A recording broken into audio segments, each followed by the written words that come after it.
Por mi parte, yo voy a hablar como maestra, como educadora, quizás ya como pedagoga, y quisiera traer algunos tópicos, no para sumar más aplausos sobre lo que hoy se está dando, sino quizás con alguna inquietud desde el campo de la educación que me parece que está bueno tener en cuenta.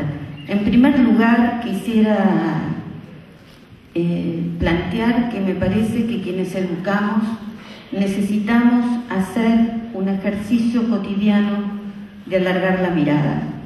Estas no son palabras mías, pero sí me creo que volver a mirar las últimas décadas en Argentina es imprescindible para poder proyectarnos en una perspectiva educativa tanto en nuestro país como en América Latina, ya que desde la posición que voy a enunciar acá, los efectos de la reforma educativa de los 90 tienen todavía cierta eficacia simbólica y tienen en el glosario educativo restos que se tornan muy eficaces a las horas de definir los proyectos políticos educativos. ¿Qué quiero decir? Que desde ese mandato homogenizador que organizó el sistema educativo argentino a la más pura fragmentación que generó la reforma educativa, por supuesto con efectos largos de la década de los 70, las dictaduras militares y demás, hoy nos encontramos con un sistema educativo que se rearticula en términos discursivos, pero que todavía en las culturas institucionales de las escuelas prevalecen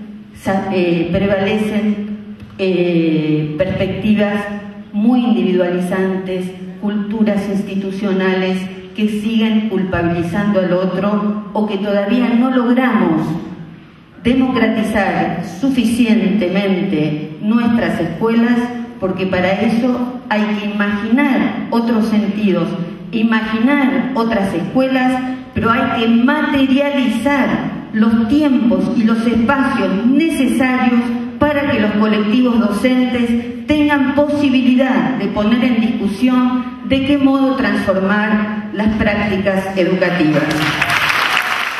Si no discutimos nuestras propias concepciones y culturas políticas educativas. ¿Qué quiero decir con esto? Es evidente que estamos en otro piso, que estamos en otras condiciones, pero no está el destino asegurado. ¿Qué quiero decir? Que todavía, recién me lo preguntaba un medio de comunicación, que pobre la periodista, le dije que no acordaba con nada de lo que me preguntaba, pero bueno, pido disculpas, pero es que tenemos que discutir de nuestro glosario, en primer lugar, la categoría de contexto. Hay que interrumpir la lógica de que en las escuelas, en contextos desfavorables, son peores las condiciones para la enseñanza.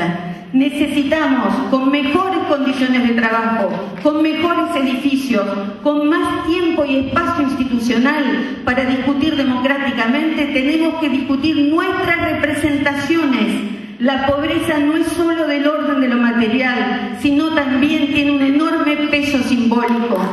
Mientras nombremos la diferencia, celebrándola, y todavía comunidades wichís no tengan en su propia lengua el acceso diferenciado a Internet y a todas las nuevas tecnologías, necesitamos ir por más. Permítanme hablar desde una legitimidad. No es una crítica, ni muchísimo menos, a las políticas actuales. Es por profundizar y advertir que al acecho hay núcleos duros en educación que necesitamos poner en discusión. Yo tuve la oportunidad de participar en la discusión de la ley nacional y también de la ley provincial. La frase sobre las familias como agente natural de la educación es una enorme batalla en nuestro país. Aún se cree en el nivel inicial que el Estado, a pesar de los avances que hemos logrado en términos de las leyes, el Estado tiene un lugar secundario en la crianza, en la primera etapa de la infancia. Quisiera decirle a Agustín, y con una enorme modestia, hay que ir no solo por las salas de 4 y de 5. El futuro de la Argentina debe escuelas infantiles a los 45 días que llegan los niños a la Argentina. Es necesario tener en cuenta que las pocas investigaciones que hay respecto al lenguaje, tenemos una reducción del lenguaje en las primeras edades. ¿Cómo va a aprender un niño en primer grado si no tuvo oportunidad de aprender los colores prácticamente desde la cuna? Los maestros hablamos menos, leemos menos y en las casas también sucede lo mismo. Hay que tener un enorme debate alrededor de los procesos simbólicos. Hay que capturar ese niño que llega en clave de un futuro que no sabemos cómo será, pero que tenemos la responsabilidad histórica de garantizar en el presente. También me parece, y no quisiera irme con el tiempo, que discutamos la categoría de sujeto de derecho. Todos estamos hoy del lado de la protección, pero al mismo tiempo la sociedad argentina, y lo digo con profundo dolor, cuando los medios presentan una serie de hechos delictivos, rápidamente marchan para bajar la imputabilidad o para poder hacer ubicar a los niños como delincuentes infantiles. La disputa es larga en relación a la infancia y yo creo que no hay futuro en la Argentina si de verdad no discutimos que es necesario que los niños y las niñas en nuestro país tengan algo del orden del porvenir garantizado en el presente. He acompañado al canal Paca Paca desde sus inicios. He estado desde el primer papel donde se discutió qué propuesta de televisión infantil hacer para la ronda Paca Paca. Nosotros discutíamos alrededor de la categoría de experiencia de Benjamin para poder imaginar lo que hoy es el programa de Uli que hizo Campanella, está en base a esa categoría. Era raro pensar la televisión asociada al pensamiento de un filósofo. Yo creo que allí está la disputa central. Un niño de 6 años consume 30.000 publicidades antes de llegar a la escuela primaria. Esto no es un tema que resuelve solo la escuela, pero la escuela tiene mucho por hacer. Y quisiera allí con eso plantear algo en relación a nuestra posición como educadores. A mí me parece que es un momento que representa una oportunidad histórica, pero que no viene dada, que es necesario alterar lo que se presenta como natural en nuestras escuelas. Es necesario habilitar la discusión democrática sobre las prácticas de la enseñanza. Los maestros hemos dejado de argumentar por qué enseñamos de un modo y por qué no lo hacemos de otro. Esa argumentación es el contenido de la escuela pública. No son solo los diseños curriculares, sino hacer saber a las comunidades qué es lo que va a enseñar la escuela en esa comunidad.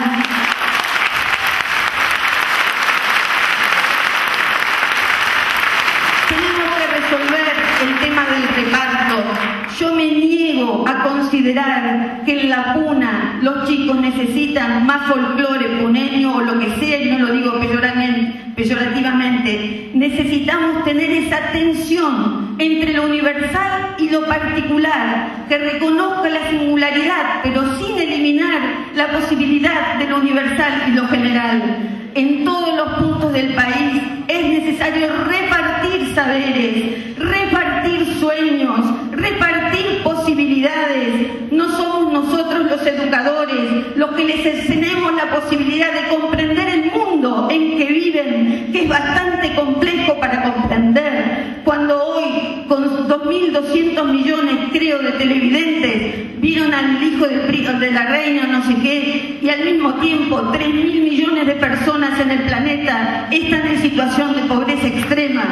Es compleja la realidad y la escuela tiene que batallar por alterar lo dado y por construir sujetos no mínimos como necesita el capitalismo, sujetos plenos, y sabemos que para ello necesitamos pensar con urgencia en el porvenir. Cada día, cada dirigente político, cada dirigente gremial, cada uno de nosotros nosotros como educadores imaginemos cada día anclado en aquello que nos llegó, como decía Derrida, en clave de justicia por los que ya no están y también por los que aún no han llegado. Quiero cerrar con un pensamiento de un niño de 5 años, de 2 niños de 5 años. En un caso, Violeta, la maestra, le pide para presentarse al inicio del ciclo lectivo en una sala de 5 que se presente con una característica. No entendió lo que significaba característica. Le consulta a la madre y la madre le dice que a ella le gusta bailar, que le gusta. La maestra insiste que tiene que presentarse con una sola característica. Cada vez la situación se hacía más difícil. Entonces ella en la ronda, cuando le preguntan cómo se presenta, dijo: yo soy Violeta, libre. Y otro niño de 5 años, hace pocos días, le pregunta a la mamá, le comenta a la mamá: ¿sabes, mamá, que puedo soñar y pensar con los ojos abiertos? Creo que de eso se trata este congreso, soñar y pensar con los ojos abiertos. Soñar, pero pensar, poner bajo sospecha nuestras propias categorías y advertir que el enemigo se solapa, pero que no es tan fácil derrotarlo. Muchas gracias.